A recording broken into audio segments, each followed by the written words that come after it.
হাবড়ায় কিছু হাবাতাদের ঠেলায় জুডিও বলছে ছেড়ে দে মা কেঁদে বাঁচি। এই কোথায় শোরুম খুললি রে বাবা, ন্যায় কম ঘাটে বেশি।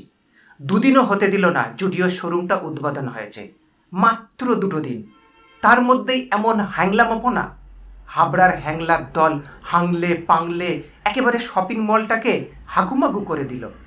বিশেষ করে মামুনিদের জুতোর জায়গাগুলোয় যা ছবি উঠে আসছে তাতে এটা শিওর ওই একটা জুতোয় কটা মেয়ে যে পা গলিয়ে ফ্রিতে টেস্ট করে সেখানেই উঁচড়ে রেখে গেছে, তাই ছবিগুলো দেখলেই আন্দাজ পাওয়া যায়।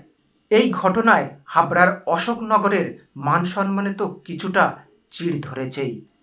কিছুটা কমেন্টস পড়ে বোঝার চেষ্টা করা যাক এ বিষয়ে মানুষের কেমন মতামত। ফেসবুক পোস্টের কমেন্টসে একজন লিখছে, অশোকনগর বাসী হয়েই বলছি, এই রকম হাড় হাবাতে লোকজন আছে বলেই কোম্পানি আসতে চায় না, বা সত্যি আসা উচিত নয়। কোনোদিন যেন ব্র্যান্ড দেখেনি। ইস, বাজে মন্তব্য করার সুযোগ করে দেয়। আরেকজন লিখছে, বাবার জন্মেও শপিং মল না দেখলে যা হয়। আরেকজন লিখেছে, কাঙালকে শাকের ক্ষেত দেখালে এমনটাই হয়। অর্থাৎ হাবড়া অশোকনগরের মানুষই লজ্জায় পড়ে যাচ্ছে কিছু আদেকলে পনাতে।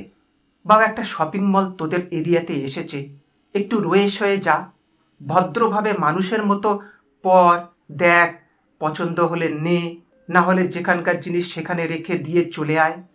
তা না, জুডিও খুললো মানে হামলে পড়।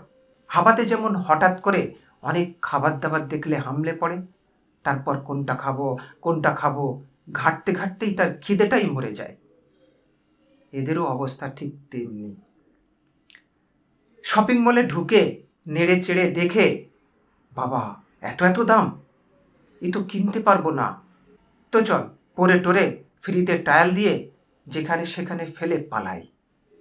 তাই হয়েছে হাবড়ার নতুন খোলা জুডিওর নতুন শপিং মলে। তোমরাও আমার সঙ্গে একমত হলে এই বিষয়ে কমেন্টস করে জানাও, আর বেশি বেশি শেয়ার করে হাবড়ার ওই সব হ্যাংলাদের কাণ্ড চারিদিকে ছড়িয়ে দাও।